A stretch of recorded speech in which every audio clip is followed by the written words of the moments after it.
Kita akan kupas tuntas soal KPR. Orang-orang tuh berpikiran tuh KPR tuh seperti rugi, kita tuh bayarin bunga terus. Daripada gua ngontrak, gua sih mending duitnya gua Buat kumpulin cicil buat DP rumah dulu kok. Halo, saya dari Jepro. Kebetulan hari ini kita kedatangan tamu dari BCA. Kita akan kupas tuntas soal KPR.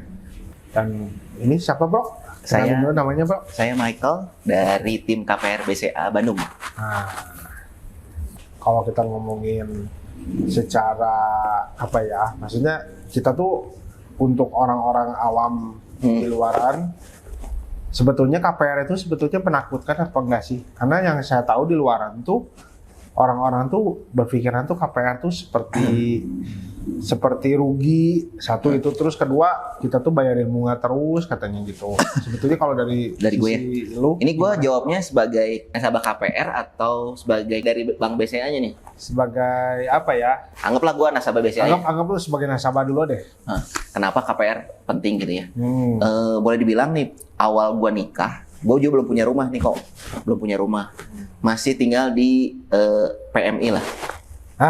Siap. Ya, ini boleh dibilang gue salah satu yang masih ikut mertua ya, Pondok Mertua Indah. Masih ikut di Pondok Mertua Indah.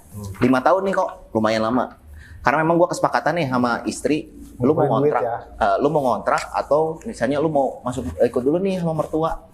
Gue bilang sih ke istri, ya udah gue ikut, nggak apa-apa lah, gue ikut mertua. Tapi duitnya, duit kontraknya, gue coba tabung untuk DP kok gitu ya, DP rumah. Karena memang waktu itu harga rumah juga rada lumayan mahal, jadi DP-nya juga cukup lumayan. Jadi gue daripada gue ngontrak, gue sih mending duitnya gue kumpulin buat DP rumah dulu kok gitu. Jadi gue 5 tahun ngumpulin buat DP dan akhirnya gue bisa DP rumah. Nah, kenapa gue pengen nggak mau ngontrak kayak gitu? Karena gue lebih mending duitnya dananya buat DP dulu, ya kan? Buat DP rumah. Walaupun pada akhirnya kita bayar ke bank untuk bayar KPR cicilan per bulan, tapi pada akhirnya kan itu rumah jadi buat lu kan? Betul. Daripada gue misalnya ngontrak ya tiap bulan gitu ya, setahun misalnya harus 30 juta. Mendingan gue ngumpulin tuh selama 5 tahun buat DP rumah dan nanti rumahnya bisa jadi buat gue sendiri kan? Betul. Daripada misalnya ngontrak, lu belum tentu buat diri sendiri kan, akhirnya nggak punya aset, nggak punya apa-apa nanti akhirnya. Betul. Daripada lu beli mobil dulu, kalau gue waktu itu posisinya akhirnya gue pas DP gue jual mobil kok buat nambahin DP supaya nggak terlalu berat untuk cicilan. Mobil mah gampang lah ya. Betul. Depannya bisa beli lagi ya. Karena rumah kan setiap tahun akan naik terus tuh, akan ada kenaikan harga. Nah, jadi gue waktu itu posisinya lebih baik gue beli rumah daripada kontrak gitu. Karena memang saat ini banyak orang yang kayaknya belum urgent itu ya. Jadi nanti aja lah, pikir-pikir dulu lah, nanti rumah mana belakangan, beli dulu mobil atau beli dulu motor. Nah, kayak gitu sih kok. Apalagi kondisi generasi muda saat ini ya kok ya. Ada yang ngomong juga takut gitu ya, KPR gitu ya, bayar bunga. Memang ada bunganya yang harus dibayar. Jangan namanya juga kita beli waktu ya. Iya, tapi lu kondisinya kalau misalnya lu beli rumah saat ini, sama nanti akan ada kenaikan terus itu kok. Jadi rumah nanti takutnya malah nggak akan kebeli. Ya. Karena ada kenaikan harga terus Kalau tiap yang saya dengar juga apa ya, namanya penghasilan sama harga rumah tuh kalau dibikin diagram tuh nggak akan pernah ketemu. Betul. Gitu. Jadi ya kalau misalnya KPR itu solusinya teman-teman. Benar. Jadi bukan dalam artian sudut pandangnya tuh gimana ya? Kalau buat saya pribadi, KPR itu tuh bukan hal yang harus ditakuti karena kita harus bayar bunga dan lain-lain. Tapi dari ini aja ya, dari Bro Mike, dia kan memang selain ada orang BCA-nya sendiri, dia juga kan sebagai nasabah juga. Jadi dia ngerasa terbantu pembelian rumahnya secara KPR. Karena apa? Karena kalau nggak gitu kita nggak punya. Betul. Betul banget. Jadi memang lu harus komitmen dari diri lu sendiri. Lu mau punya aset nggak? Kalau misalnya lu mau punya aset, salah satunya kalau misalnya lu nggak punya uang cash, mau nggak mau kan lu harus KPR. Yes. Gitu. Dan kita bisa DP-nya aja, bayar DP, sisanya akan dilunasi oleh KPR ke penjual kan. Sisanya kita tinggal nyicil ke Cicil, bank. betul. Nah, sebetulnya kalau ngomongin ke arah KPR nih kita lanjutin. Waktu lu ngambil, sebetulnya syarat-syaratnya gampang nggak sih, Bro? Buat Gampang. ngambil KPR Ya contoh misalnya kalau karyawan, ya lu paling yang penting lu harus gaji tercermin di rekening. Gaji tercermin di rekening, terus paling lampirin surat slip gaji, surat keterangan kerja sebagai karyawan, dan lu harus karyawan tetap. Oh, karyawan tetap. Karyawan tetap, yang penting itu. Ada minimumnya nggak berapa lama? 1 tahun. 1 tahun. Minimum lu udah 1 tahun udah karyawan tetap, itu bisa ngajuin ya sebagai karyawan. Kalau sebagai wira swasta, lu harus punya usaha minimum 2 tahun sudah berjalan. Terus biasa rekening perputaran usaha dilampirkan dan harus tercermin di rekening. Yang penting itu kuncinya, kata kuncinya harus tercermin di rekening. Iya ya. Kan jangan kayak dulu ya. Kalau dulu mah kan bisa ngakalin slip gaji ya. Betul, karena nggak bisa ya.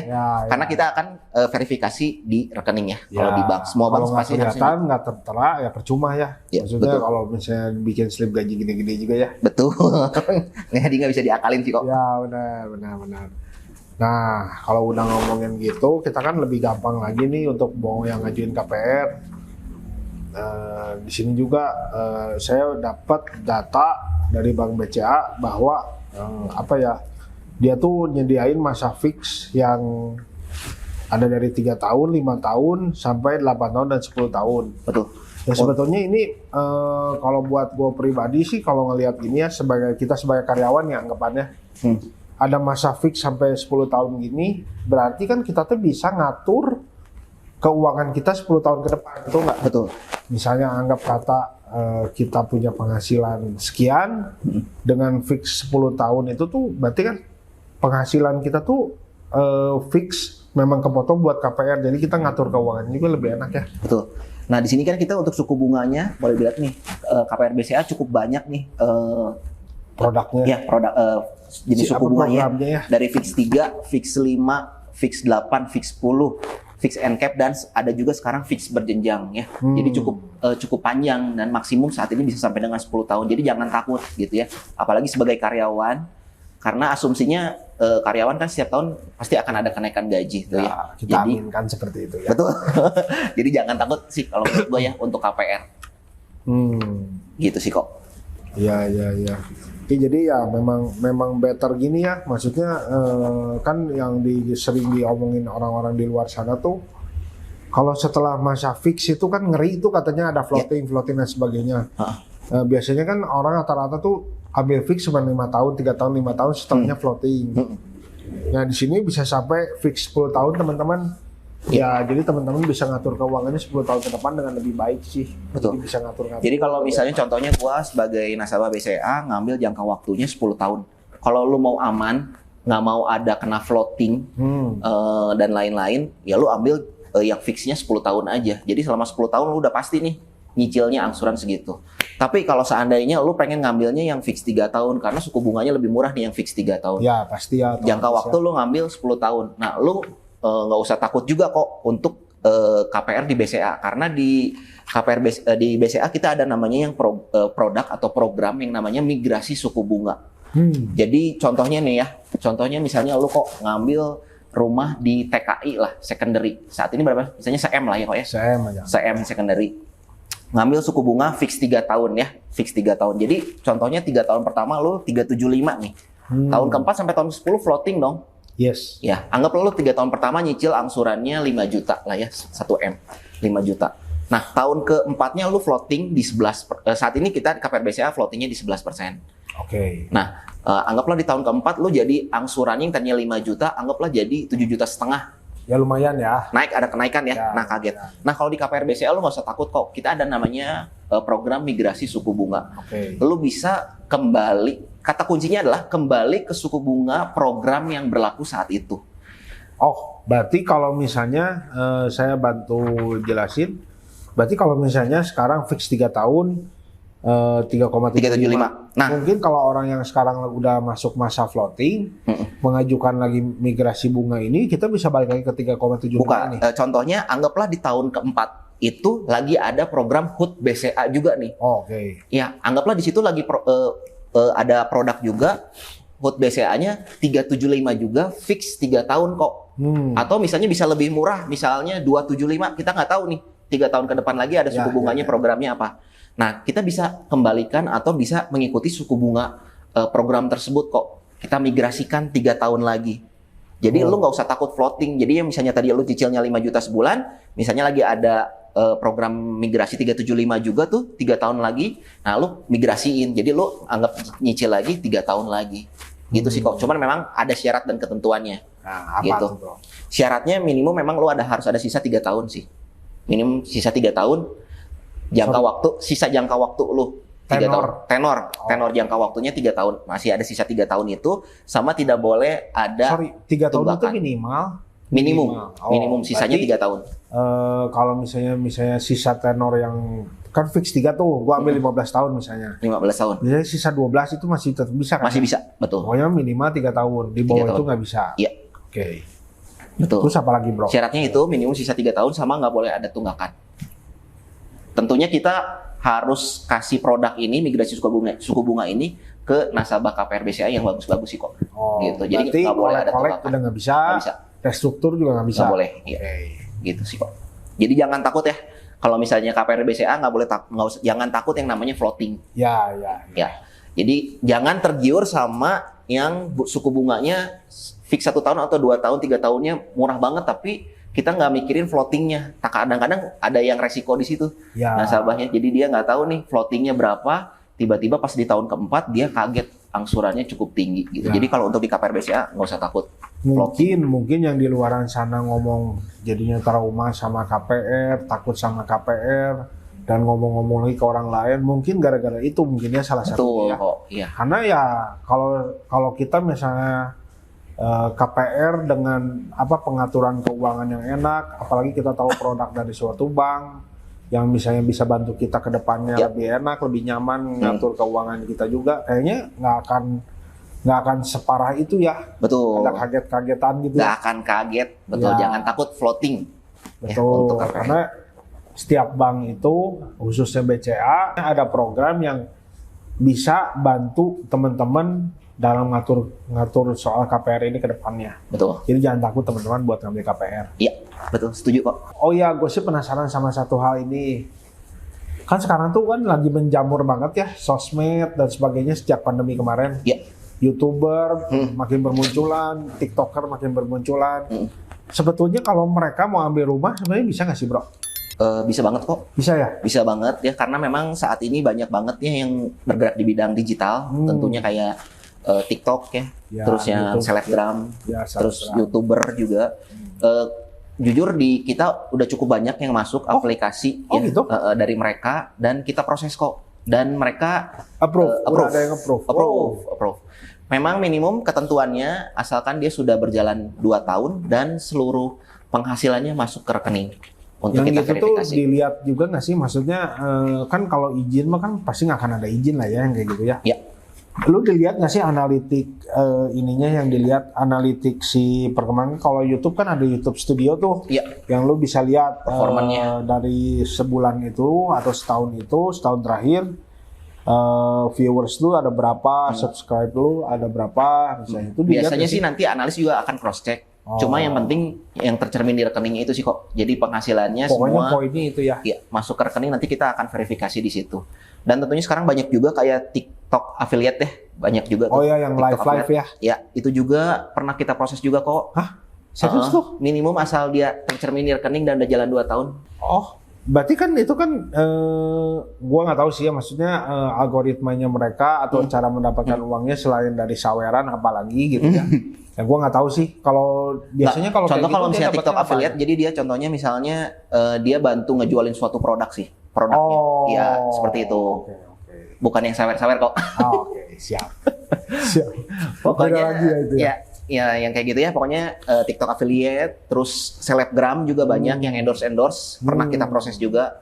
Dan biasanya kalau endorse gitu juga semuanya kan digital dan pasti dia penghasilannya semua pasti akan tercermin di rekening, ditransfer, nggak akan mungkin cash. Nah teman-teman, buat yang suka bikin konten di YouTube, di TikTok dan sudah menghasilkan uang dari sana, kalau mau ambil rumah boleh nih dibantu sama Bro. Betul. Ya, Lewat agent PCA. properti juga bisa kok.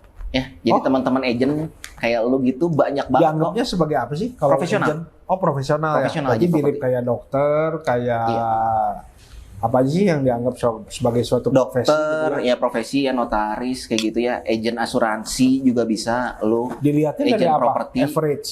Nanti lu income. lampirin kalau misalnya agent properti biasanya ngelampirin bukti potong sih. SPT Ya, tahunan. bukti potong pajaknya. Oke. Bukti potong pajak sama kan pasti tercermin di rekening semua kan Ya. untuk penghasilan semua. Berarti, Semuanya lo. berarti kalau kayak gitu apa sih maksudnya? Ya si SPT tahunan itu kan memang kelihat average Resmi, betul. si Iya. penghasilan kita per bulan lah ya Iya. intinya gitu ya. Iya. Jadi bisa banget. Banyak soalnya agent properti juga yang KPR di BCA. Oh, oke. Gitu, Kak. Nah, teman-teman, nih tambahan lagi untuk agen asuransi, agen properti, atau bahkan profesi-profesi lain yang apa ya, yang berkaitan dengan dunia profesi yang spesifik gitu ya. Itu juga bisa dibantu untuk KPR rumahnya. Sebenarnya nih, Bro, gue penasaran satu sih Ya. sebetulnya dari zaman pandemi kemarin. Hmm. Karena kan yang kita tahu pandemi itu kan banyak orang yang bilang kalau lagi susah duit, lagi apa usaha gua turun, lagi sepi apa segala rupa lah ya. Sebetulnya kalau untuk KPR itu ada masa surutnya nggak sih? Ada masa sepinya nggak sih buat Sepinya. bank? Rata-rata biasanya yang sepengalaman gua gitu ya, biasanya itu pas lagi mau Idul Fitri, hari besar Idul Fitri, biasanya itu agak-agak turun Bulan ya. puasanya lah Bulan ada drop ya udah rada turun karena mereka mungkin lebih ngejar Lebih untuk fokusnya fokus untuk ke ya hari raya dulu. Idul Fitri, sama biasanya anak sekolah masuk. Oh jadi memang momen itu setiap tahun Iya. tuh memang pasti ada penurunan. Pasti ada momen-momen kayak gitu. Jadi aplikasi berasa kok agak sedikit gitu. Oh. Biasanya pasti momen-momen itu sih kok. Sebetulnya usia minimum buat debitur Iya. KPR itu sebetulnya berapa, Bro? Usia minimum itu di 18 tahun saat ini. 18 Jadi tahun. boleh dibilang kayak lulus SMA ya.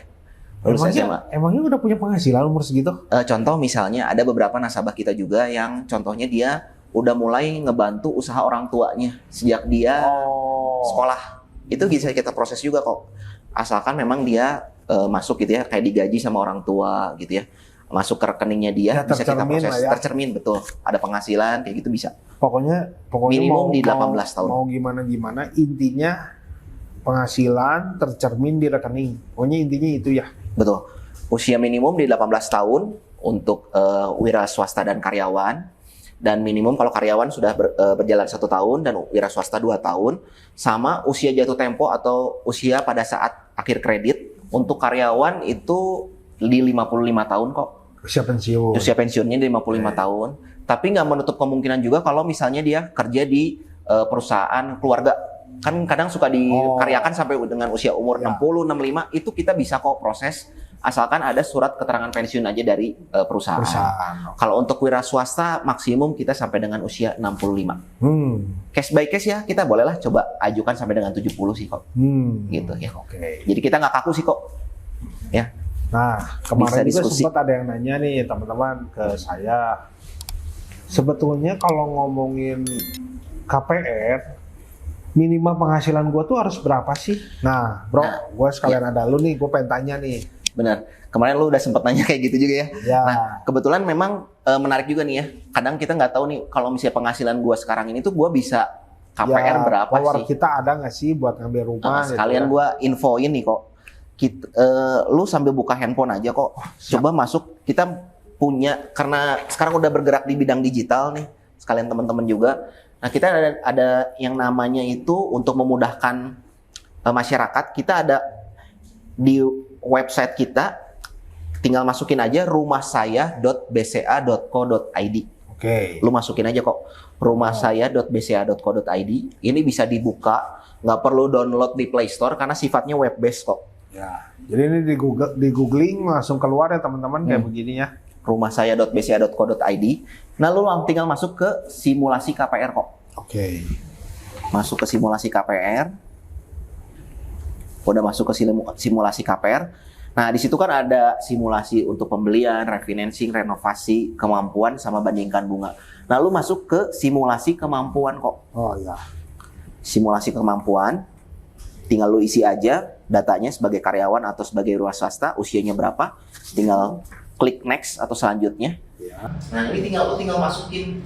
Di sini tuh ada total penghasilan per bulan. Nah, misalnya anggaplah lu total penghasilannya saat ini di 7 juta ya. Lu masukin lah 7 juta. Oke.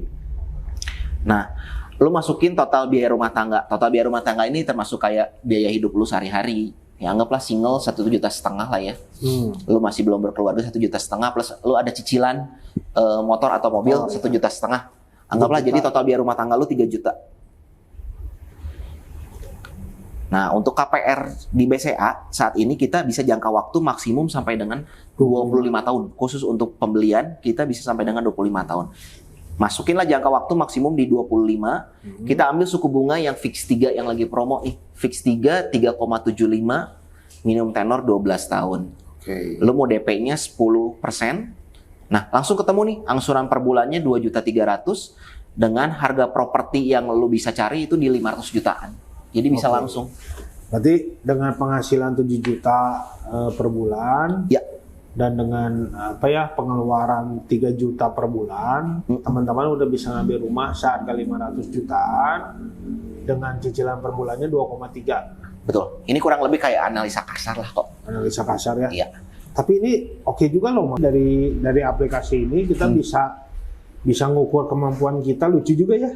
Betul. Jadi kita juga bisa tahu nih. Ini sangat memudahkan banget teman-teman di agent ya, agent properti. Jadi kalau misalnya ada yang nanya kliennya, nah lo bisa langsung arahin ke rumahsaya.bca.co.id. Ya buat ngeliat kemampuan seseorang ya. Jadi nggak usah ngomongin kira-kira kalau gue pengen beli rumah sekian, kan biasanya suka ada tuh kalau kita sebagai agent properti ya, kita tuh di luar tuh suka banyak pertanyaan yang gini, kalau gue mau ngambil rumah seharga 1M atau 2M, kira-kira gue butuh DP berapa sih? Betul. Dan kira-kira kalau misalnya gue dengan punya uang sekian tuh cukup nggak sih buat bisa ngambil segitu? Ya. Nah, aplikasi ini bisa ngejawab itu semua ya. Betul. Keren Betul sih. banget kok.